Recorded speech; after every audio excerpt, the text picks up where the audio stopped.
안녕하세요 여러분, 한양사이버대학교의 김영갑 교수입니다. 소상공인 MBA 17번째 시간입니다.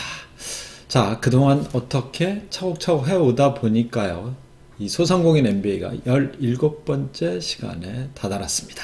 오늘의 주제는요, 디자인입니다. 음식점이나 카페 창업을 하려는 분들, 또는 이미 사업을 시작했지만 왠지 장사가 잘 안 된다, 아니면 창업하려고 하는데 어떻게 하면 장사가 잘 될까? 뭘 내가 집중해야 될까? 어디에 많은 투자를 해야 될까? 요즘은 특히 디자인의 중요성이 커지고 있습니다. 그래서 음식점, 카페 사업을 위한 디자인 제대로 배우기라는 제목으로 오늘은 강의를 해드리도록 하는데요. 오늘은 사례를 가지고 여러분에게 자세히 설명을 해드리려고 합니다. 그 사례는 누구냐?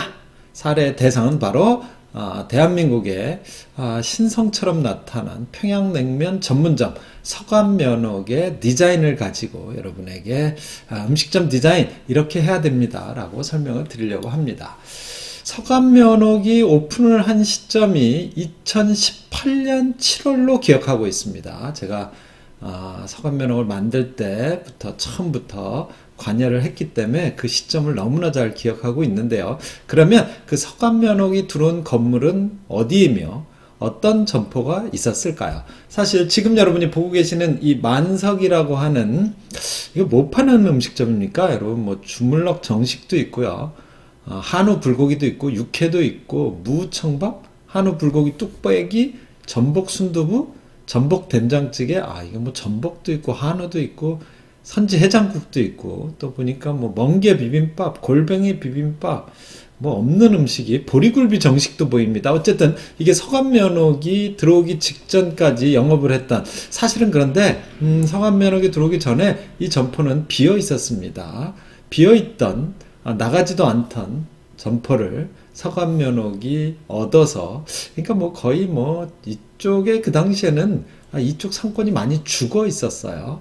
그런데 서관면옥이 들어오면서부터 이 상권이, 이 교대역에 이 서관면옥이 위치하고 있는 이 입지, 그 주변의 상권이 어마어마하게 지금은 성장을 해가지고 뭐 건물값들이 어마어마하게 오르고 있다고 합니다. 어쨌든 이 만석이라고 하는 점포를 얻어서 서관면옥이 이제 새롭게 변신을 시도하게 됩니다. 그래서 이 사진은요, 카카오 맵에서 과거 사진과 현재 사진을 동시에 볼 수 있는 그 뷰 기능을 이용해서 한번 대비해서 보여드리고 있는데, 사실은 건물은 뭐 그대로 있는 거죠. 그런데 우리가 익스테리어, 즉 파사드와 인테리어를 어떻게 바꿈으로 인해서 대박집으로 변신하게 되었는지를 여러분에게 설명을 드리려고 하는 겁니다.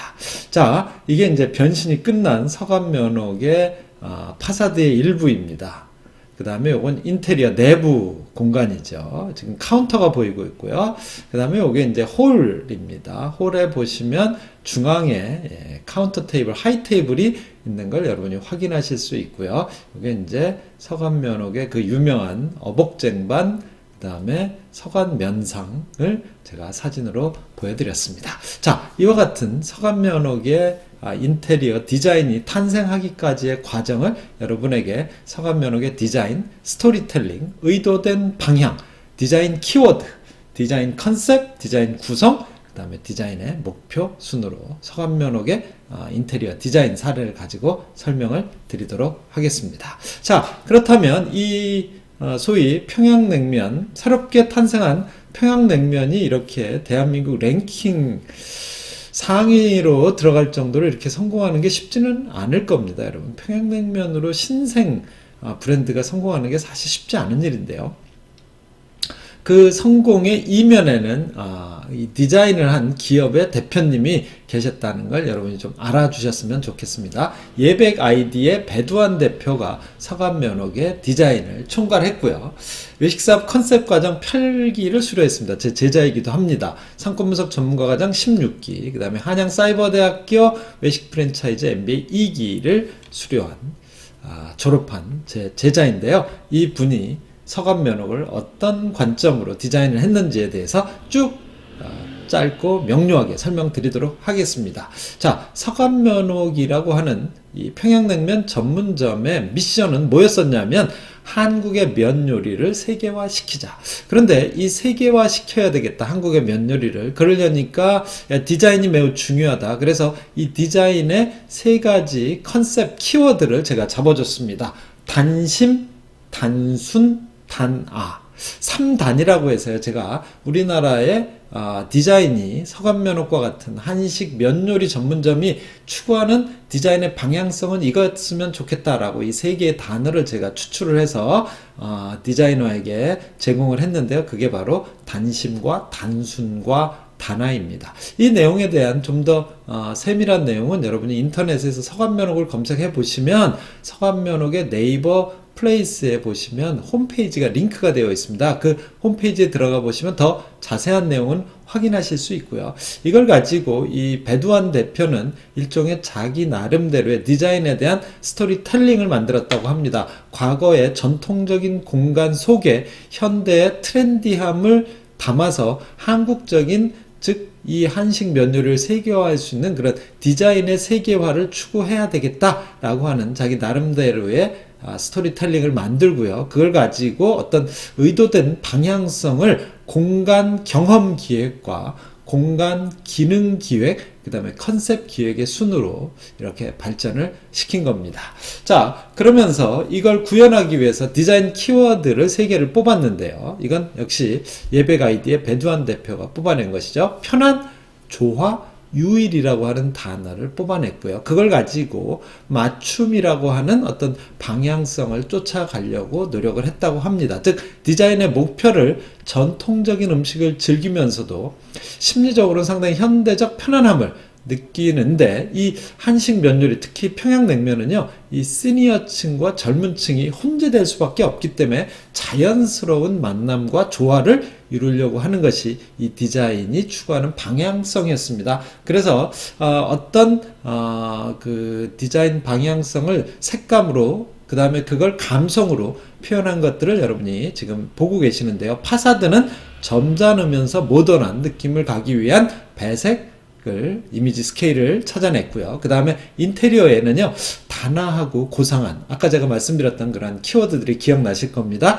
그러면서도 좀 더 젊은 층을 대상으로 한 화려한 다이나믹한 그런 배색 이미지 스케일을 적절하게 조화시키려고 노력한 것들을 여러분이 보고 서간면옥의 디자인을 보시면 좀 더 이해도가 높아질 수 있을 것 같습니다. 어쨌든 그런 색감들을, 배색을 활용하기 위해서 마감재는 이렇게 선택했다는 걸 여러분에게 설명을 드리고요. 자, 그러면 이제 실질적으로 그 모양들을, 우리가 생각했던 키워드와 그 배색들을 어떻게 조화시켜서 디자인으로 표현해낼 것이냐, 이걸 아마 파사드를 한번 보시면 좋을 것 같습니다. 꾸며지지 않은 본질 그대로의 미를 강조하기 위한 파사드의 이미지 어떤 견본을 여러분들, 그런데 이게 이제 실질적으로 마지막으로 완성된 파사드 형태라는 걸, 그리고 그걸 만들기 위해서 다양한 견본 이미지들을 활용했습니다. 그 다음에 이제 조명이 되겠죠. 여러분, 이 조명이 사실은 가성비가 아주 좋은 디자인 요소입니다. 그래서 조명을 어떻게 쓰느냐에 따라 우리가 이 생산성, 디자인 생산성, 효율성을 높일 수 있다는 거 여러분도 잘 아셨으면 좋겠고요. 여기엔 단순함과 우아함을 담기 위한 조명들을 선택을 했다는 걸 참고적으로 말씀드리겠습니다. 어쨌든 간소하면서도 심플하게 그런 디자인 요소들을 여기에 조명으로 담아보려고 노력한 견본 이미지를 보여드리고 있고요. 그 다음에 무엇보다도 아마 이 배두한 대표가, 예배가이드의 배두한 대표가 가장 많이 고민을 했던 부분이 바로 우리 이 테이블이었을 것 같습니다. 사실 서간면옥이 생각보다 공간이 그렇게 넓지는 않습니다.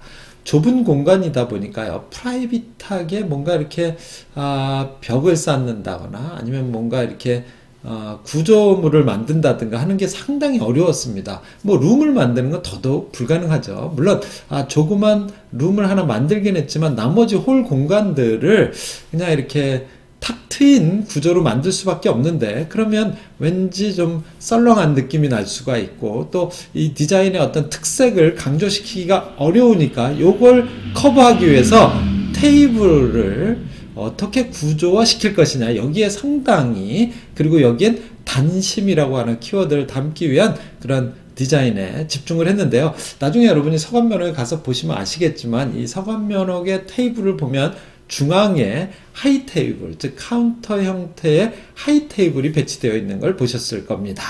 자, 처음엔 이게 이 개점을 했을 당시엔 이 하이 테이블이 상당히 문제가 많다라고 하는 여론이 있었습니다. 왜냐하면 손님들이 와서 이게 냉면을 먹으려고 그러는데 이렇게 올라가서 높은 곳에서 앉아서 이게 한두 분들이 이제 와서 앉기도 하고 뭐 서너 분이 앉기도 했는데요. 테이블이 그리고 깁니다. 그래서 여기에 이제 많은 분들이 앉으셔야 되는데 이 나이 드신 분들이 특히 처음에 왔을 때는요, 이런 테이블에서 냉면을 먹는다는 거 이거 너무 낯설지 않습니까? 그래서 아무도 앉지를 않았어요. 그리고 자리가 없으니까 어쩔 수 없이 앉기는 했는데 또 이분들이 불평불만이 장난이 아니었습니다. 야, 이거 어떻게 이런 데서 냉면을 먹냐? 이건 뭐 미친 짓 아니냐? 뭐 냉면집에 이런 테이블을 누가 만들었냐? 여기가 무슨 카페냐? 와, 제가 그 당시에 진짜 이 클레임이 장난이 아니어가지고 이 경영자들이, 그 다음에 이 디자인을 했던 분들도 전부 멘붕에 빠졌어요. 그래서 야, 이건 아닌가 보다. 그래서 무슨 얘기까지 나왔냐면 이 테이블을 다시 정상적인 테이블 높이로 낮추자. 그래서 이 다리를 커팅하기로까지 결정이 났습니다. 그런데 그 당시에 제가 가서 이랬죠. 그거 자르면 다리몽댕이를 자르겠다. 뭐 농담이지만 이게 이 서관면옥의 디자인의 핵심적인 요소이고요. 이게 중앙에 좀 높이 있음으로 인해서 양쪽의 테이블의 시야를 가려주고 또 가운데 앉은 분들은 왠지 좀 흥미로운, 그렇죠? 다른 사람보다 높은 곳에서 이 아래쪽을 내려다 보이고, 하지만 그럼에도 불구하고 아래쪽에서 식사하시는 분들하고 눈높이가 안 맞으니까 눈도 잘 마주칠 일도 없어요. 그러니까 일종의 여기가 상당히 가림막 역할을 하면서 프라이빗한 느낌도, 그 다음에 왠지 안정적인 느낌도 나게 하는 그런 요소인데, 만약 이걸 잘랐다고 가정해 봅시다. 이건 뭐 분위기 완전히 깨지는 거죠. 어쨌든 처음에 그런 수많은 크레임에도 불구하고 우리 경영자분들과 디자인을 했던 분들이 그걸 잘 극복하셨습니다. 제가 그 당시에 제 기억으로는 한 2달 정도, 3달 정도 지나고 가서 제가 그 하이 테이블에 앉아서 면을 먹고 있는데 옆에 한 60대, 70대 정도 되신 할머님 두 분이 식사를 하면서 이런 대화를 나누시는 걸 제가 들을 수가 있었습니다. 야, 이렇게 높은 데서 앉아서 이거 평양면 먹는데 야, 이거 너무 멋스럽지 않냐? 그리고 여기 분위기 너무 끝내주지 않냐? 이런 말씀을 하고 계시더라고요. 처음에 오픈했을 때는요, 이런 분들이 이런 말씀을 하셨었어요. 야, 이게 뭐야, 너무 불편해. 야, 여기서 국수를 어떻게 먹니? 야, 이게 코로 넘어가는지 입으로 넘어가는지 코로 들어가는지 모르겠다. 야, 막 이렇게 얘기하셨던 분들이 단 2달 만에 완전히 180도 반응이 바뀌었다는 얘기죠. 그 다음부터는요, 오히려 이 가운데 테이블을 앉으려고 경쟁을 하는 고객들도 생기기 시작했고요. 지금은 아무도 이 테이블에 대한 클레임을 거는 분들이 단 한 분도 없다는 사실입니다. 그만큼 이 디자인 기획이, 테이블이 얼마나 중요한 역할을 하는지 여러분도 이 서관면옥의 사례를 통해서 좀 파악을 하셨으면 좋겠고요. 그 다음에 이건 이제 조닝을 어떻게 했는지 정리해 드린 겁니다. 그래서 이 배두환 대표가 이 서관면옥의 이 좁은 공간 안에서도 다채로움을 느낄 수 있도록 하기 위한 조닝 기획을 매우 잘했다는 걸 여러분이 확인하실 수 있고요. 그 다음에 이제 또 중요한 게 뭐겠습니까? 여러분, 동선이지 않겠습니까? 고객의 동선과 직원들의 동선이 겹치지 않으면서 사람들이 편안하게, 그 다음에 직원들은 서빙을 아주 원활하게 할 수 있도록 하는 동선 기획도 정말 저는 잘했다는 생각이 듭니다. 그리고 이제 그런 기획들을 바탕으로 해서 어떤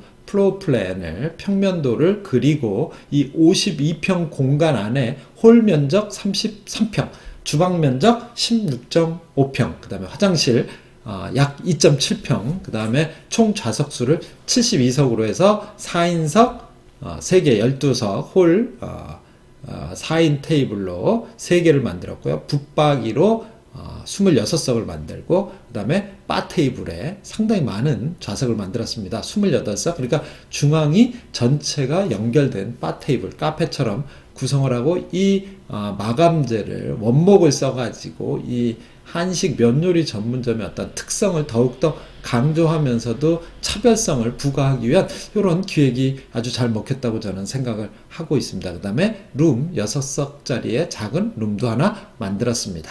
그리고 이 기존에 있던 이 한옥의 스타일을 더욱더 살려서 파사드 이런 이미지를 구현하려고 노력을 했고요. 그 다음에 이제 특히 매장 내부에서 특별히 어떤 포인트를 줄 만한 그런 공간이 많지 않았기 때문에 어디다 카운터에다가 상당한 노력을 기울였다고 해야 될까요? 어쨌든 여러분이 서관면옥의 카운터를 보시면 상당히 매력적으로 만들어진 공간이라는 걸 확인하실 수 있을 겁니다. 그 다음에 홀 견본 이미지고요. 그 다음에 요게 이제 키친, 오픈 키친을 이런 식으로 구성하려고 노력을 했고, 여기에 이제 제가 나중에 여기다가 이제 노렌이라고 하는 천을 이용해서 우리나라의 전통성, 그러면서도 어떤 주방과 홀의 어떤 차단 하면서도 자연스럽게 연결될 수 있는 이런 요소들을 배치를 했습니다.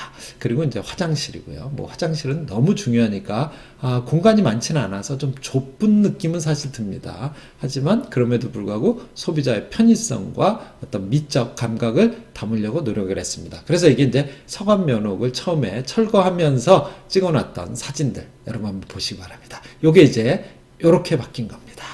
그래서 지금은 뭐 여러분도 아시겠지만 서관면옥이 이건 매출 뭐 여러분도 가서 한번 측정을 해보시기 바랍니다. 어마어마한 매출을 올리는 이 50평이라고 하는 공간에서 막 3억 4억의 매출을 올리는 완전 초대박집으로 성공한 서관면옥의 모습을 여러분에게 보여드렸고요. 북유럽풍의 빈티지와 한국적인 정서의 만남을 조화롭게 디자인으로 구현하려고 노력해준 우리 배두한 대표, 예배가이드의 배두한 대표의 노고에 저도 다시 한번 감사의 말씀을 드리고요. 앞으로 여러분들도 이와 같이 비어있던, 아무도 들어오려고 하지 않았던 죽었던 상권에 디자인과 메뉴와 다양한 경영자들의 노력에 의해서 태어난 서관면옥이 지금은 그 점포만 산 게 아니라 이 교대역에서 죽어 있었던 상권 전체의 활성화에 틀림없이 크나큰 공헌을 했고요. 뭐 요즘 여기 땅값이 너무 많이 올랐다고 합니다. 어쨌든 음식점 하나가 그 입지뿐만 아니라 상권 전체에 어떤 영향을 미치고요. 거기에 디자인 요소가 얼마나 중요한지를 여러분이 한 번쯤 고민해 볼 수 있는, 생각해 볼 수 있는 이러한 계기가 되었으면 좋겠습니다. 서관면옥의 디자인에 최선의 노력을 다해준 예배가이드 배두한 대표님께 다시 한번 감사드리고요. 앞으로도 한식 전문점이 이렇게 성공할 수 있도록 멋진 디자인 계속해 주실 것을 부탁드리겠습니다. 시청해 주신 여러분께도 감사 말씀 드립니다. 수고하셨습니다.